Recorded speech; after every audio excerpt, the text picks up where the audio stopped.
A space-bound team, navigating galaxies from our PC screens, exploring new worlds and cosmic sights. Join our crew and enjoy the flight. Ladies and gentlemen, thank you for joining us. I am Captn.Barbosa, and joined with me is Cmdr.Trusin, and we're doing this little podcast here called Astro-Nots. And Trusin, why don't you open it up? You're the one that had the idea. Why are we doing this podcast? Because we talk about this stuff all the time anyway, and I thought, hey, we should record ourselves talking about it. And this stuff is like our space games and our survival craft games and all the crappy theories that we come up with. Right. And it all started when I ran into you in the game Pulsar, Lost Colonies. The one that we're actually in right now. Yeah, we are. We're just hanging out, just looking around. But so we met, I'm just going to give the audience like a quick rundown, but we met 7 to 8 years ago, roughly, and we were playing this game, and I was just like, I hated playing this game with randoms because I'm like, I get it, but like I'm trying to captain, and people didn't know what they're doing, or they weren't listening, or one guy was actually drunk, like piloting, but then you showed up in one of my games, and what was different? So I really liked how you captained, because you acted like a captain, where every other game that I played with people, they would try to do all the roles, right? And they would be doing everything. And I'm like, the way the game is built, it's the asymmetrical roles is what makes it fun, which is like, you have your captain, you have your helmsman, you have your engineer, you have your science officer, and they all have tasks to do. And you could, and weapons. I could go up and I could steer the ship if I absolutely needed to as an engineer, but I shouldn't. It's not my job. Right. Yeah. So, the way you barked out orders and the way that, your bridge presence, I want to say your bridge presence was very cinematic. It drew me into the game, and in a way that I had not yet been drawn into the game. So yeah, I absolutely love that about your play style. Well, I was trying to make friends because I wanted to actually do this game with like people that were into it, and I started realizing like if you play Pulsar, it's gonna feel like your very own episode of Star Trek with the people that you're playing with. And so I'm like, you know what? Some people role play. I'm gonna be like a big friggin' nerd. I'm gonna role play the captain, and like I just finished watching all of TNG, so I had all Captain Picard jargon in my head, like engage and all that stuff. And you were just there for one of the more successful missions, man. I was just like, all right, let's get the jump drive prep. Let's line up to 742, and then go ahead and hit engage once that's loaded. Back then I was just known as Trusin, and it was after I met you and started really taking my engineer role seriously that I became a commander. Well, yeah, and I called you that because like I'm captain, right? And I was watching TNG, and it's Commander LaForge, and he's like the main engineer. And I'm like, well, let's have Cmdr.Trusin, because you're like always the main engineer. So I just started calling you that, and plus you play every game with me that's survival craft and somewhat space themed. So it's me and you, man. You're like my number one. We're kindred space spirits. Yes, we are. We're never gonna make it to space, so we're not astronauts. We're astronauts. What's your favorite part about Pulsar? Like what draws you to this game so much? I love when it gets hectic. Like when you watch a Star Trek scene, it's obviously scripted, but stuff starts going down and everybody's figuring stuff out. Now, when this game gets hectic, whether you're in a space battle or you're actually on an away mission, you have to kind of corral everyone before the chaos like sets in and nobody does anything productive. So when things would like start hitting the ship, or we'd be getting into like an unexpected battle, or we were trying to sneak by something and all of a sudden we're in a battle, it's like, all right, shields up, let's get going, send some fuel capsules to science, if you can give us a shield booster on the computer. Pilot, I need you to get in range of target A, and Trusin, make sure you keep the engine from overheating because we're going hot. We have to go with everything we got. And that's like, I could just riff that off, man. Like, but that's actual gameplay. Yeah. Oh yeah, by the way, life support's on fire, Can someone please repair life support? Trusin, are you close? All right. I'll keep firing the secondary gun. Yeah, that is really kind of what, being in a Star Trek episode is kind of what drew my attention to the game, and it didn't have that feel until I joined your games. And I still, to this day, I don't think I really have played this game with that feeling, unless we've got our normal crew going. I've tried playing it with other people, and it's the same kind of thing where it's like, it's just like they don't have that cinematic flavor for it, Yeah, and what else helps too is like, when you're playing the game and you have a good captain driving the experience. This is something I know from like doing media, and also like I ran events before.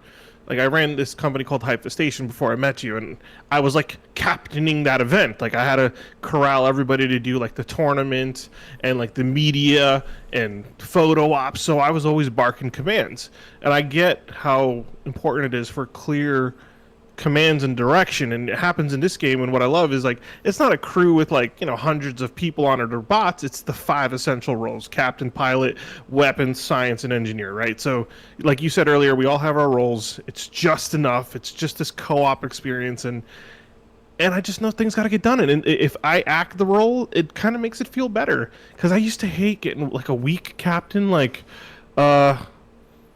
yeah, let's just do that. You know what to do is what I get that a lot. You know what to do, and if you don't know what to do, I'm gonna boot you.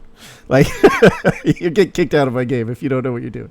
Yeah, that's what I love too. Like when I played with you, and it would come out naturally, like supernatural. Like when we were having a fight, and I'm seeing like the pilot sluggishly turn or maneuver, I'd know exactly like, Trusin, did they knock out engines? And you're like, yeah, engines are down.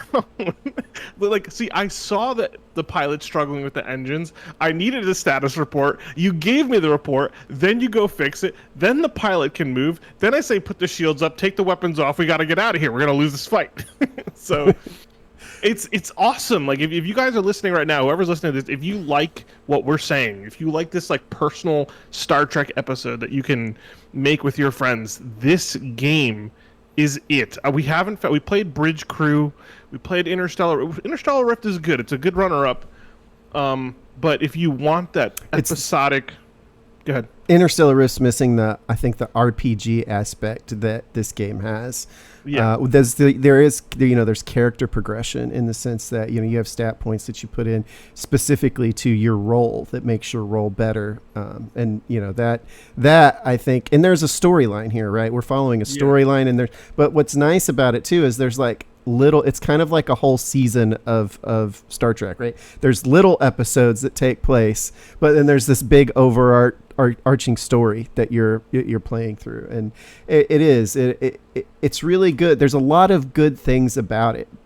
What though would you say is its biggest down spot? The biggest negative on this game, I feel like, is because I want more of it, would be like on the ground. I like combat and shooting, and it doesn't have to be intense shooting, but I want more of it. And that's like the bad guys would have like a certain amount of spawns, which would be like 3 or 4 at a time, and that's your fight.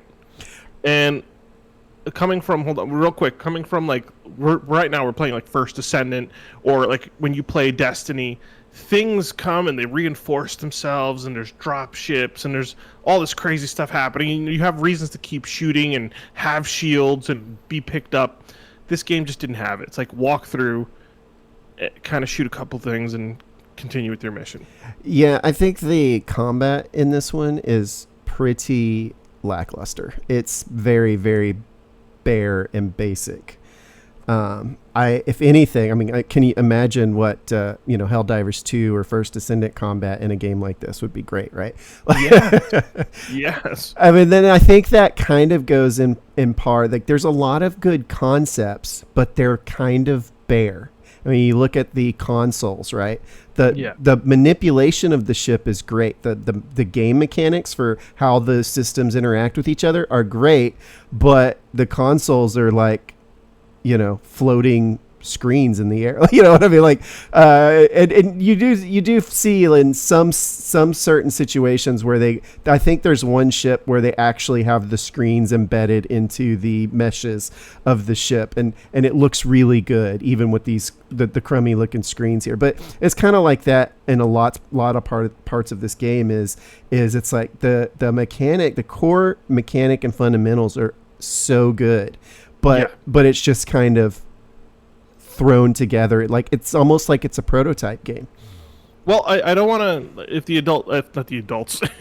the developers ever hear this, I know there wasn't a lot of guys, and like the functionality and the gameplay was more important than polishing this or making it great or the presentation. Like the fact that it's here, you could turn off systems, you can do everything you need to do. It's just not like super polished, but you can do it. And that's what I'm happy about. It's like it's got all these systems that integrate with each other. The ship combat is fantastic. Anything in the ship is amazing. It's just, I feel like the ground missions, my God, dude, I love doing the away missions, and like there's archaeology and there's things to find and there's story pieces and there's even little mini set pieces that have their own stories. Like you find like a noodle shop randomly on a planet. Like it's great. It's just like, there's just not enough to do when you're down there. And I mean, like there's what in this game, there's these like Salvasi ciphers, which I love because our science officer Callie, she was like, she loved escape rooms, so we always like, all right, your point on these ciphers. It's almost like an escape room with your away team, and that was amazing gameplay. And the thing is, you had to be there for a little while figuring it out. That's nice because you're in the experience for a while, and that's what made it.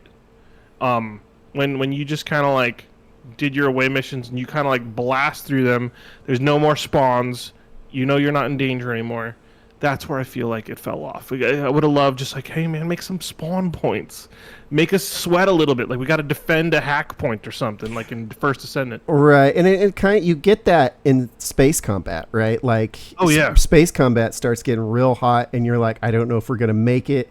And the ground is like you either make it or things go down really fast, and you're just like, oh, somebody's dead, but I'm gonna keep going and win the day. But I can see that. I can feel that. Yeah, so I just wish the away team aspect was a little bit more robust with combat. The archaeology, I mean, like the Salvasi ciphers are great. If they had more of that, I just want more of essentially, you know what? I just want more of this game. I do. That's it. And if these guys could, if like for instance, we always talk about this, and I'm gonna just go ahead and open the cat in the bag. But like, if Pulsar had a baby with Interstellar Rift, and you threw that into the No Man's Sky procedural world engine, and you gave us missions like an Interstellar Rift, we'd have the perfect game. Maybe not perfect, right? It's hard. I think perfection's a hard thing to reach for, like, but it would keep us entertained for a very, very long time, I think. Yes, absolutely. Yeah, for sure. And you know what, too? I wouldn't need, like, No Man's Sky is almost too much with these whole planets. You don't even utilize these whole planets. Yeah. Like, more like Helldivers, like a nice patch of land. Right. That if you dropped in, let's say, like, there's, like, a mineral or something you want to mine, but you got to get there and you got to secure it like a Helldiver. Then your engineers got to, like, create the area so you could mine it. And then, the weapons person's got to, like, keep it safe while, like, let's say the pilot with the jetpack is constantly scouting where the next threat is coming from. That would be dope. And then like once you establish it, you can consider it quote unquote like an asset and move on with your life. And now that's going to be like a little colony that you can get resources from. Yeah. One day, maybe one day. Yeah. And by the way, anybody listening, I am writing a book and a story specifically just to encompass all these elements so that it makes sense. So maybe, who knows? I say it now, and maybe that is something in the future, and this is where it was first public. Yeah, I hope I know the devs for Pulsar are working on another project, and it looks like it might be smaller in scale, I think. But maybe I'm hoping they're just kind of taking a break from their universe here that they built, and they're going to come back to it and maybe give us a sequel or another version that kind of takes what they've got here and expands upon it or refines it. Polishes it a little bit, maybe. I got good news in the patch notes. So the game that they're coming out with is like some artifact cleaning game. And from coming from Pulsar, you're like, how did you guys come up with that concept? You know, and it's supposed to be like a humor game, so I'm sure you clean off the artifacts and there's funny things, how they got it, whatever. But I saw that they're working on titles, plural. That's the big word. Is it's not the next title, it's next titles. It's kind of a tease, isn't it? Yes. So I'm like, okay, it wasn't just artifact cleaning, because like maybe I could take that as a mini game for Pulsar 2, let's say. But you know, they did such a good job with Pulsar here, like, and no spoilers on the story, but the story does kind of wrap up pretty well, and I think, I don't know if would you call it Pulsar, or would you just call it something else, like one thing I do admire about this game is that it has an end, because too often these days do these games come out and it's almost like they're not finished, and then they don't get finished. There's no ending, and this one at least has a completion. Like you can get through it and have an ending to your story, which is really nice. And what's beautiful is like the name of the game, Pulsar, Lost Colony. You start getting hints of that lost colony, and man, when you start getting closer and closer, you almost feel like that national treasure hunt, you know? Like, yeah, like this is it, guys, we're gonna find it. And it's exciting. Our regular group, we're still waiting to go in to find it. I know. Yeah, we get close still, and it's like, man, they did a good job. They did. And you know what, like, there's something to say about like an end, but like, for instance, like Destiny has seasons. I know people that play Destiny love Destiny. They've been playing it for years. It's almost like a 10-year-old game now. But they have seasons that end, which is nice, because you can do all the new content, you get some epic ending, or you got some really big fat part of the story, and you feel like you've completed something. Oh, and then you could move how on. Good would that be if a game like this had seasons where there are, some randomized, procedural missions in the universe, but every year or so they release a new main storyline, right? Like, well, yeah, like think about it, like No Man's Sky's expeditions. Right, exactly. That would have been awesome, dude. Because I sign it every time there's a new expedition. I sign in. But imagine if it was like not No Man's Sky, but Pulsar. Yeah, guys, we got a new season, guys. Like, and like all the boys are lining up, like, yo, I'll be there Friday. I'll be there Friday. I was gonna, like that would be amazing. Because like, and it could be like different threats too. Like I know Destiny just throws some new freaking bad guy out of left field to be like, okay, this guy is like super bad guy and he's really bad and he's gonna be like the end boss at the end of raid, you know.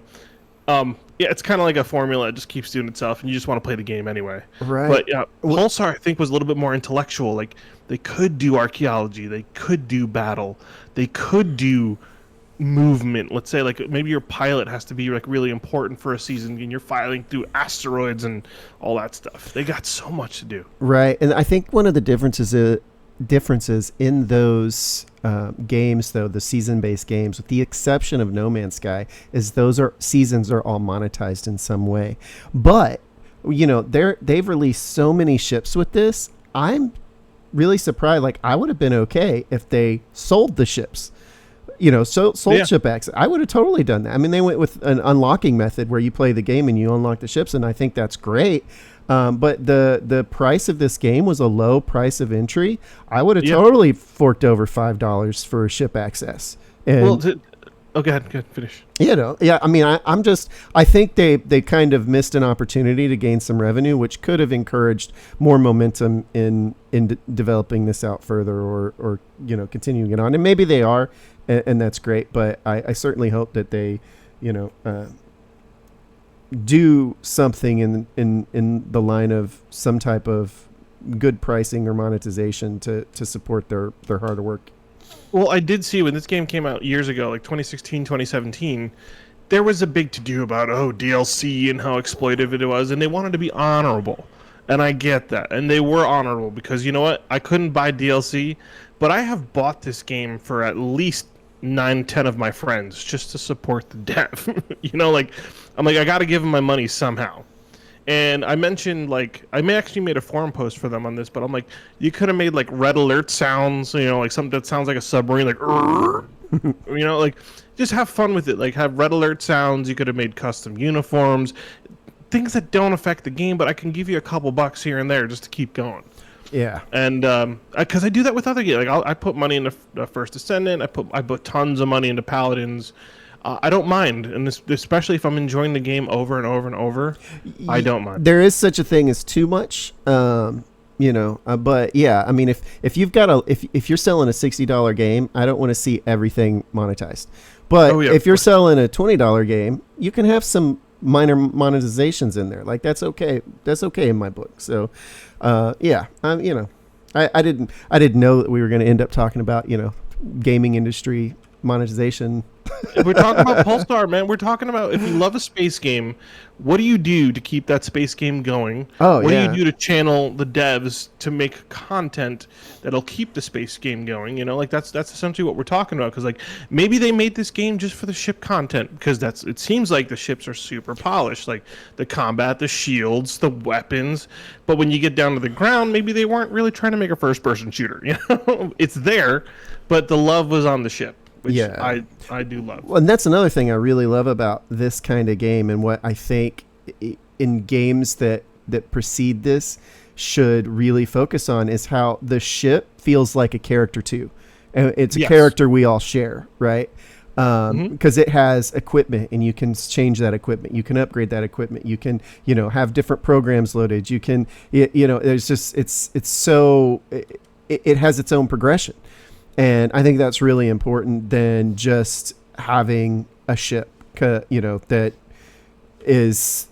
feels like any other ship, right? And it doesn't really make you feel like doesn't make you feel like home, right? Like that ship becomes your home, and it's great. It definitely does. I mean, Interstellar Rift does a great job of doing that, which we'll probably talk at another podcast about that. But like, even for instance, like now that we're talking about that, in Paladins, you can have different announcers. Can you imagine if you were able to buy voices for the computer of the ship, like Red Alert? It says like that, Proximity Alert, Missile Incoming. It could have been like a sexy UK British voice. It could be like your bro. It could be, there's so many voices. That's so easy to do now with AI too. Like you could easily incorporate that kind of stuff. And I'm really surprised that there aren't, like, give me an AI voice in these ships, please. Like, I mean, I'm sure there's a language barrier, but like, if it's AI now, you can do AI in whatever language, Yeah, I would love that. Absolutely. But there's so much, like, if there's another game, there's so much, please, like, a Split Polygon and Leafy Games, please talk to each other. There's so much potential between those two companies. Like, I know Split Polygon wasn't a big team either. Leafy Games was like 2-3 guys, I believe, at their peak. But there is so much potential between the two of your games and the concepts that, like, first of all, building your ship. Like, I know Leafy Games built this and they did a great job. But man, there is also something like, you engineer insane ships in Interstellar Rift, and it's great to see your project. And then I love flying it. So I think I've spent more hours in Interstellar Rift building ships than I have playing the game. And somebody told me that how bad that was. And I said, well, no, I said building the ships for me is playing the game. So yeah. I don't feel like I've missed out on anything. So no, and we're still playing it too. So yeah. What else about this game, man? What's off the cuff that you could think about that you really appreciated? Well, let's see. One of the things is, and we kind of mentioned it briefly, which was the ship components and ship upgrades. Yeah. It does. I mean, it's amazing that you can upgrade your engines, you can upgrade your reactor, you can upgrade your shields. You get so many different ship systems that you can change, and sometimes it's not just where things are getting better, but it's like trade-offs, right? It's like okay, well, this one can get really hot, and the hotter it gets, the more power you have to work with. Like, there's a trade-off where you want your engine to run hot, right? And you're in a risk zone when you do that. Like, it's like, well, if I'm teetering on the edge of overheating, but that I get the most power out of my ship when I do that, that's the trade-off there. Or you could go the other way and say, hey, this one doesn't heat up as much, but you're not going to get as much power out of it. Like, I love having to make those kinds of choices in games. It is a little off-putting though with this one, in the sense that there are some equipment combinations that basically can make my role obsolete. Yeah. But that's all kudos to you were saying earlier. It gives the ship a personality. Like you're putting the personality and the play style into the ship depending on like the items that you put on it. Like I do know that there's an item that like will give you double the hull, but then like reduce your shields. So like you're more about repairing rather than keeping your shields up. Who knows? There's different Wow. places. And you save a lot of power not having to recharge shields. Exactly. So that could be like the thing, or you have like a shield that recharges really fast. It just doesn't have a lot of shields. That's why you like have a lot of hull. So that shield will go up, real quick, but every time it gets tapped, it goes all the way down. So things like that are in this game. And man, like if you are a space nerd, if you like Star Trek or Orville or any of these other space sort of simulation type, like they're sci-fi, but they could be real. And that's what we love about Star Trek is that, like essentially, it's like a navy in space. And Gene Roddenberry, with that futurologist view of the future, did a really good job of what would it actually be like? Because you don't get that from Star Wars. A lot of Star Wars fanboys out there, which is more like the culture on the ground and between the characters. But I mean, Star Trek and some of these other shows, like for instance Battlestar Galactica, like they do a great job of what it's like to voyage in space, and that's more of the target. And this game does that fantastic. Oh, it does it excellent. One thing and I think a lot of games that we've played so many space games, and one thing that I've noticed that is common amongst most of them, if not all of them, is the lack of things to do in your downtime or while you're traveling, right? Like the heat of the battle when there's a battle going on and everybody's got something to do and everything's great, and we were talking about like that, like earlier, using the quarters for something is, or needing, or regular maintenance of things in between, like I feel like there should be things to do, because oftentimes I think this is where you might even lose some players if there's 5 minutes in between conflicts and there's 2 or 3 people standing around with nothing to do, and it's kind of like what are we supposed to do? I think there could be some more guidance there, not just in Pulsar but in almost every space game we've played where traversing the cosmos is a thing. It's like, how do you keep people engaged and busy during those transit times or in between? I want to give kudos to one game that we played, Void Crew, whereas operating the ship, those trim valves, they would always go out and need to be rotated. Like the way you charge the warp drives, the way you had to clean up the trim, the way you had to reload your guns. An Interstellar Rift has that a little bit too, but not as much. You have way more control in Interstellar Rift, but in Void Crew, there's like maintenance. Like everybody's got to pitch in real quick to do something in between the battles or like the new episode zones. So I mean, there's plenty of games out there. We got Dropship coming up soon. Jump Ship, excuse me. Jump Ship. Yeah, that one looks good. So that's going to be an episode in itself. Oh, and Starship Simulator is on the radar. Absolutely, yeah. So so what do we got? Maybe we should start closing up here for those. I'm sure anybody listening to this is also a fan of Pulsar, and you found us via like the discussion forums or whatever the case may be. But coming up probably in the future, most likely, we're going to give No Man's Sky a whole episode. Starship Simulator's on the way. We're going to talk about Jump Ship. We're going to talk about Interstellar Rift. We definitely have to have one of those. Get it. It was cheap for the space sale. We don't even know if this is like time this episode. What else is coming out, Drew? Well, I mean, Star Citizen's been coming out for over a decade, so I would forget to mention that one. It's just a fact of life at this point. The Star Engine is beautiful, though. Oh yeah, Star Engine's awesome. So yeah, there's that one, and I think you mentioned most of the other ones that's on my radar anyway. And we love survival crafts, another space survival craft. We played Eden Crafters. Crafters, yeah, and that launching out. What is it? That's next month. Next month, October. Yeah, October. Yeah. So we did Eden Crafters. We played Planet Crafters. We love that. And we're not going to go into it because it'll be too much. But we're just letting our audience know, hey, if you like us, you like what we're talking about, this is what we're getting into. Again, survival craft, and we'll do like medieval survival crafts too, like Lord of the Rings. You're playing Moria right now. what I like about Survival Crafts is it does feel like we're just a new crew on a planet. It doesn't matter. I still feel like it's a sci-fi for me because it's like I'm on a different planet. What do I do while I'm here? I was thinking today, I was like, I think Captain would actually like the Satisfactory game, which I know it seems mostly like factory building, and it is, but you're on an alien planet, and there's combat, and there's exploration, and there's even a little science. And I'm like, We'll give it a shot. I think this would fit in with us. I'll give it a shot, man. Why don't we wrap it here? I don't know what your timer's at, but hey, look, guys, if you like us, if you like Pulsar, everything that we talked about, the theory about space games, space combat, survival craft stuff, please give us a like, a follow, and stay with us. And we are very accessible to you right now while we're new, so look us up. I'll talk to you, right? Well, yeah, thanks for chatting with me, Cap. And of course, Trusin. Yeah. You've been my friend forever, and I'm glad we're finally working on a project here with like the games that we love. Oh yeah, passion. All right, Yes. buddy. I'll talk to you. All right, next time. man. Take it easy, bud.